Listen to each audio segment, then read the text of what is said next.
Her er Magnus. Her er Tue. De er venner. Magnus og Tue har fri fra skole. De keder sig. Hvad skal de finde på? Magnus får en god idé. Skal vi ikke gå på gymnasiet? Hvad? Siger Tue. Ja, ligesom vores storebrødre. De er seje. Det vil Tue gerne. På gymnasiet er der mange forskellige mennesker. Hey, Frederik Hans. De ser sjove ud.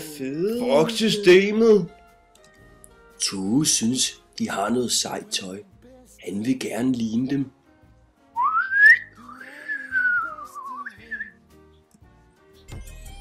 Der går også nogle ejbier. Dem vil Tue ikke ligne.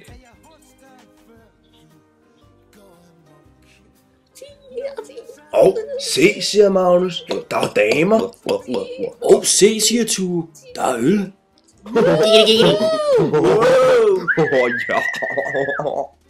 Hvad er det, de har på maven? Spørger Magnus. Det ved Tue ikke. Tue og Magnus kigger på internettet. Nu ved de, hvad damerne har på maven.